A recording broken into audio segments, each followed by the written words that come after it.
히스기야가 병들어 죽게 되었는데 왜 그럴까? 참 궁금한 일이에요.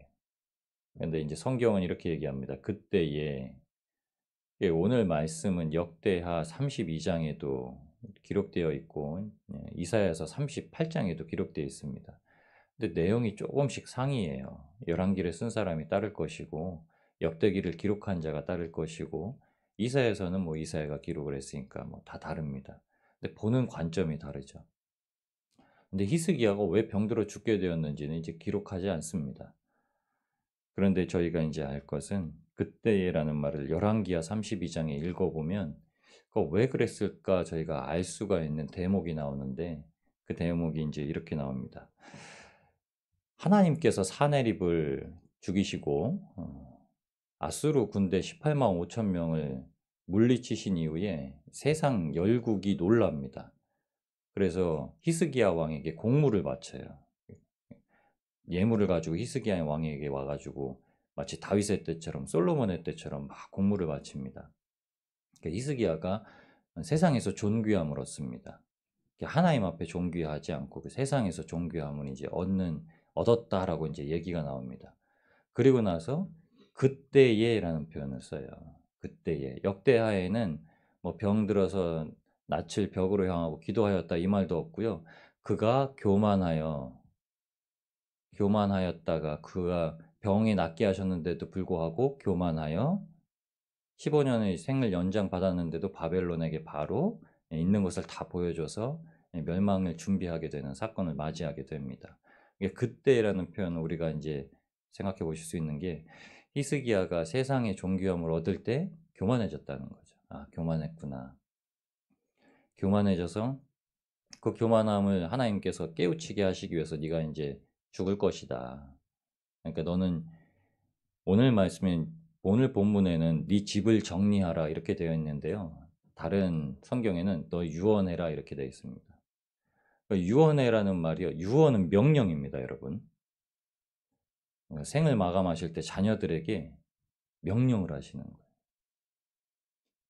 이 명령은 하나님께서 하늘로부터 친히 허락을 하시는 겁니다. 이 땅에서도 우리가 뭐 자녀들에게 권면을 하고 교훈을 하고 훈계를 하지만 생을 마감하기 전에 유언은요, 이 성경적 그 낱말의 표현은요, 명령입니다. 너 주님 잘 섬겨라. 너 주님 잘 섬기다가 하나님 나라 가야지. 그러지 못하면 너 영영 지옥 천국에 떨어진다. 이거 명령입니다. 유언은 명령이에요. 신앙생활 잘하도록 하는 건 명령입니다. 히스기야에게 허락하신 게 뭐냐면요. 네가 지금 너의 교만으로 하나님 앞에 죽게 되었으니 병들어 죽게 되었으니 네 집에다 명령해라. 솔로몬이 행했던 일을 우리가 아십니다. 솔로몬이 이런저런 방황의 길을 걷다가 하나님의 은혜로 다시금 신앙의 길로 돌아섰을 때 잠언서와 전도서를 기록을 합니다. 전도서에는 청년들아 하나님을 알라. 그 가장 귀한 때에 하나님을 알라. 이리저리 살아보고 이것도 취해보고 저것도 취해보고 부도 취해보고 여자도 취해보고 집도 취해보고 세상 나라의 존귀함도 취해봤는데 최고는 하나님이시다. 지나가면 다 헛된 것이다. 나이 들면 다 필요 없어진다. 젊었을 때부터 하나님을 알고 하나님으로 말미암아 기뻐하고 하나님으로 말미암아 만족하고 사는 것이 최고다. 히스기야의 아들이 누구냐면요. 므낫세입니다. 너의 집을 정리하라. 왜 유언을 하라 했냐면 므낫세의 죄로 말미암아 남유다를 더 이상 보호하지 않으시겠다 해서요. 그러니까 왜 남유다가 멸망했냐면 북이스라엘은 첫 번째 왕이었던 여로보암 때문에 멸망하는데 남유다는 히스기야의 아들이었던 므낫세 때문에 멸망합니다.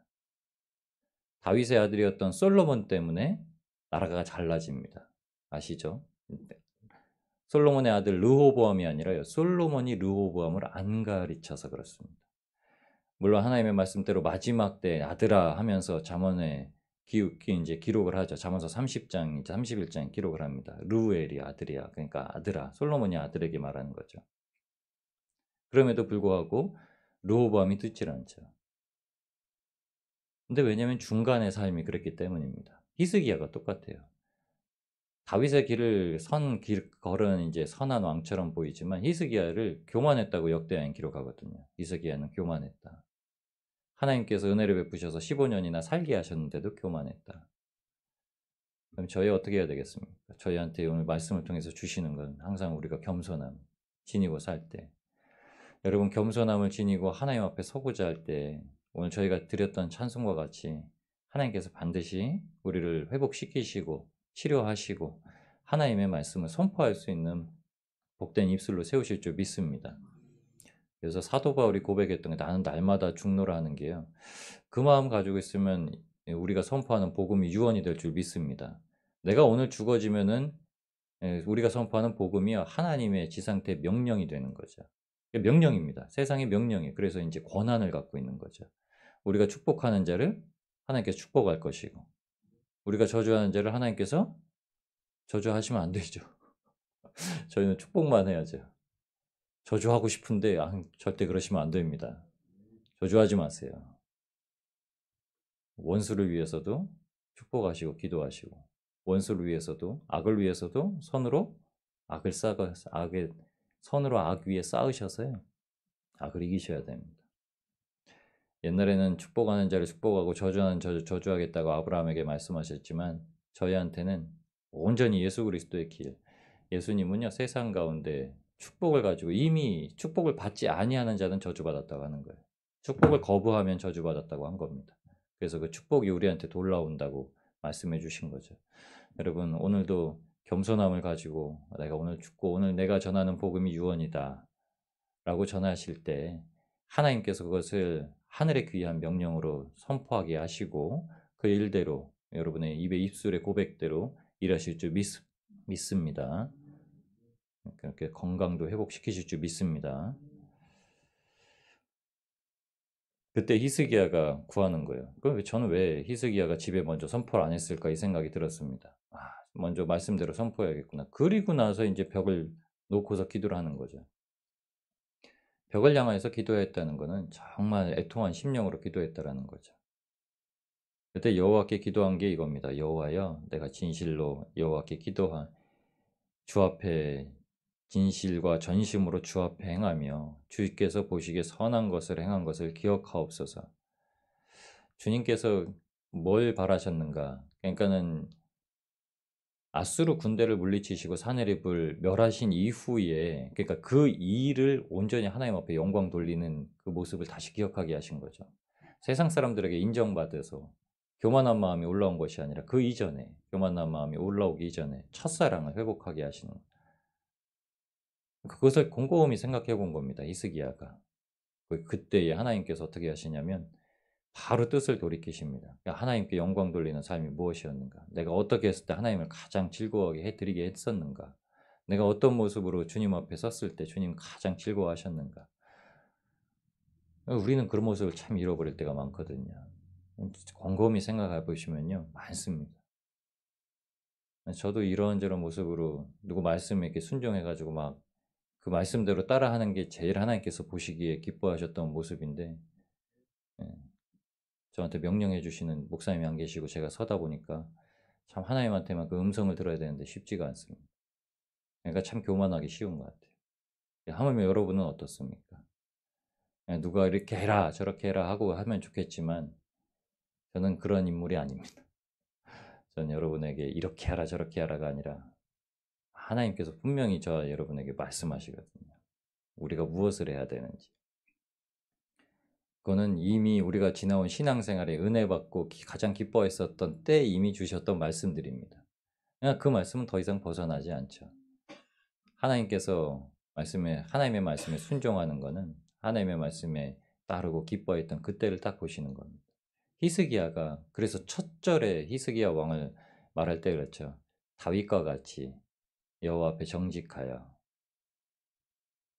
히스기야가 다윗과 같이 어린아이와 같이 하나님 앞에 정직하였다가 교만이라는 것은 그걸 물리치는 거죠. 그러니까 하나님께서 다시금 겸손하게. 마태복음 11장 28절에서 30절 말씀에 예수님께서 무엇이라고 하셨냐면 나는 온유하고 겸손하니 이를 따로 떼고요. 내 멍에를 지고 떼고요. 내게 배우라. 그리하면 너희가 쉼을 얻으리라. 온유함과 겸손함을 배우라 이런 말씀과 같지만 그게 아니라 예수님께서 지닌 온유함과 겸손함은 예수님께서 예수님의 멍에, 예수님의 십자가, 예수님께서 죽음으로 향해서 걸어가셨던 그 길을 따라가려고 하는 자에게 가르쳐 주신다고 하는 거죠. 그냥 어떤 사건을 만나서 십자가를 지겠다. 내가 주님과 함께 십자가를 졌다. 내가 주님의 십자가를 지금 지고 있다라는 생각을 가지고 죽기까지 참으신 예수 그리스도의 본을 따라가면 주님께서 덧 입히시는 것이 무엇이냐면 우리가 겸손해지고 온유함이 생기는 것이 아니라요. 예수 그리스도의 온유함과 겸손함을 옷을 입히시죠. 그래서 예수님께서 하신 말씀이 내 멍에는 쉽고 내 짐은 가벼움이니라. 그러니까 예수님의 십자가를 예수님의 멍에를 지라고 하신 거죠. 우리가 이게 내 십자가다라고 생각하면요. 주님 분명 말씀하셨거든요. 자기를 부인하고 자기 십자가를 지고. 여러분 우리가 부인돼야 그 십자가 내 십자가가 아닌 거예요. 내가 인정이 되면요. 내게 주시는 나에게 맡겨주신 일들이 내 십자가가 되는 거예요. 그게 얼마나 무겁습니까? 근데 나를 부인하면은 이거는 주인의 일이지. 이게 어떻게 종의 일인가라고 생각을 할 때 그게 예수님의 십자가가 되는 거죠. 주님께서 그래서 겸손함을 입히시는 거죠.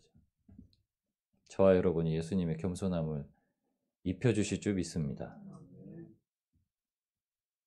그때에 이사야가 성읍 가운데까지도 이르기 전에, 그러니까 이사야가 그 막 너 죽을 거야, 너 집에다 유언해, 네 집을 정리해라, 유품 정리해 이 말을 하고 돌아서서 성전 뜰에, 그러니까 성읍 가운데라고 하는데요, 그 성뜰을 말합니다. 안뜰. 그러니까 성전의 절반도 나가기 전에 하나님께서 다시 말씀하신 거예요. 그러니까 이사야가 나가는 도중에 히스기야가 벽을 향해서 기도한 거죠.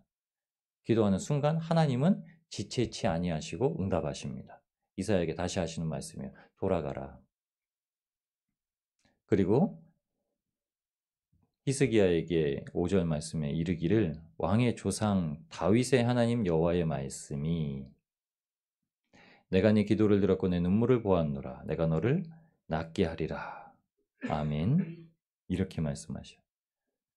근데 5절에 뭐라고 하죠? 내 백성의 주권자 히스기야에게.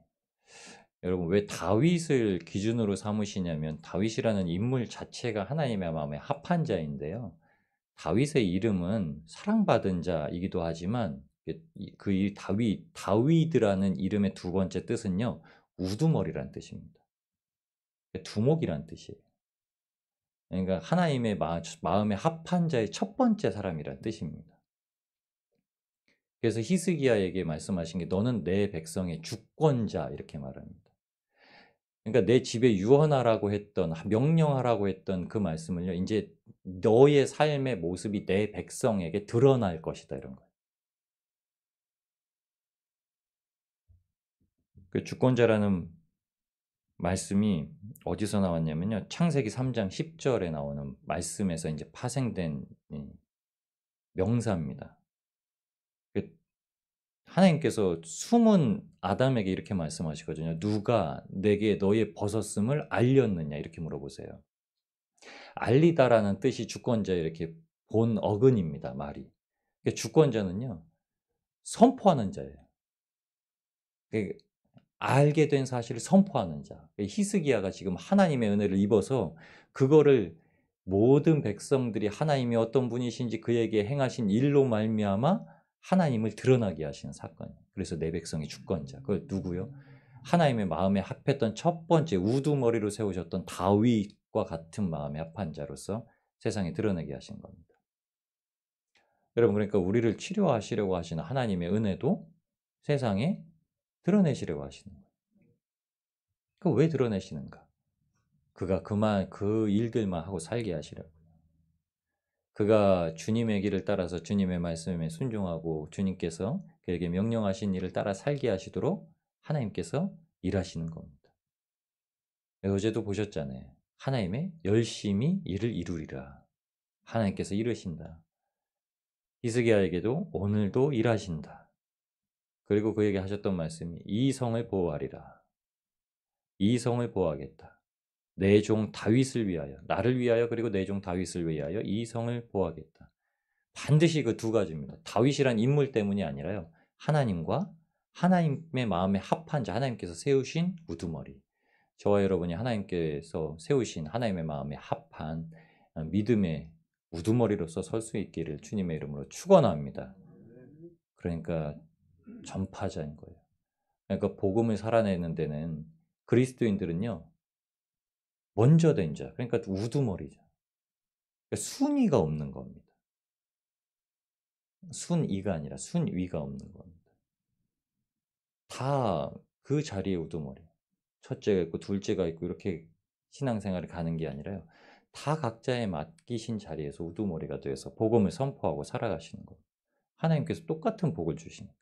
하나님께서 똑같은 은혜를 주시고 똑같은 복을 주셔서 그것을 감당하고 살게 하시기 때문에 그 길을 걸어가는 겁니다. 여러분, 영적 다윗이 되십시오. 영적 우두머리가 되시고 그 길을 따라가는 영적 히스기야가 되시길 주의 이름으로 축원합니다. 그때 그 응답의 징표로 히스기야가 묻습니다. 여호와께서 나를 낫게 하시고 3일 만에 여호와의 성전에 올라가게 하실 징표가 있나이까.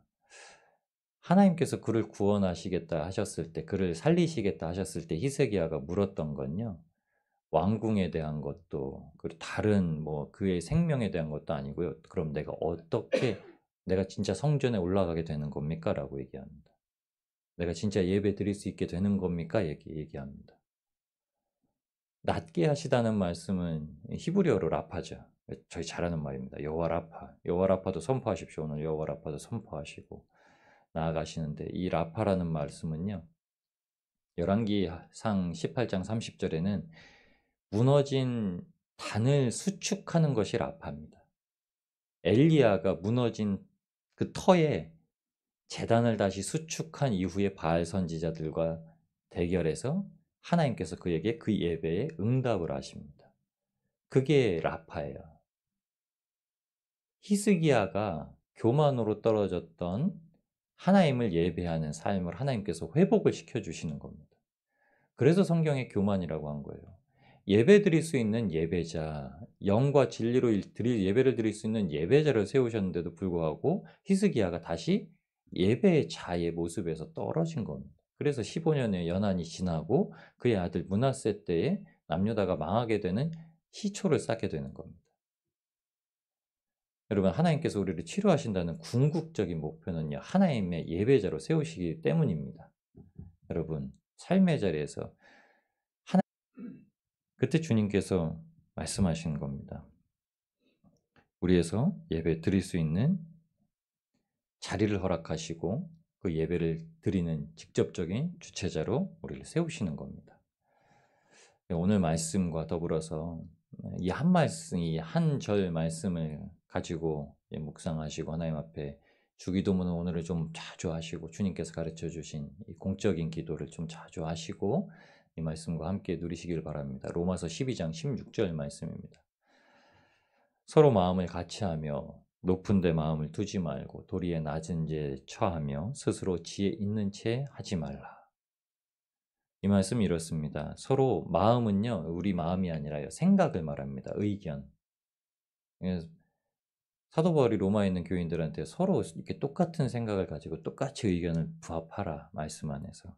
그래서 높은 데 마음을 두지 말고 교만하게 내 의견과 내 생각을 말하지 말고 도리어 낮은 데 겸손하게 나를 두며 스스로 지혜 있는 척 하지 말고는 스스로 하나님께 내가 통찰력을 받았다고 이렇게 주장하지 말라.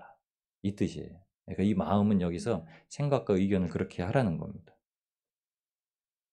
어떤 말을 하든지 이것이 내가 하나님께 받은 거야. 하나님께서 나에게 이렇게 명령하셨어. 라고 우리가 나만 하나님의 은혜를 누리고 있는 것처럼 어떤 일들에 대해서 그거는 분명히 복음의 일입니다. 성경에는요, 복음의 일 외에 삶의 다른 일들은 아무 상관 안 합니다. 그러니까는 먹는 것조차도 그렇게 하라고 하죠. 복음 때문에 야채만 먹는 자도 용납하고 고기 먹어도 뭐 냅두고 뭘 먹든지 뭐 어떠냐. 그러나 단 한 가지, 우리가 하나님 앞에 지혜를 받았다면 겸손함이 주가 된다. 그것을 가지고 하나님 앞에 우리가 살아내실 때, 오늘 주기도문 하시면서 살아내실 때 하나님께서 우리를 위로하시고 치료하시고 하나님께서 세우셨던 그 복음의 우두머리로서 그 길을 감당하게 하실 줄 믿습니다. 그런 복된 하루를 살아내시는 저와 여러분이 되시길 우리를 구원하신 예수님의 이름으로 축원합니다.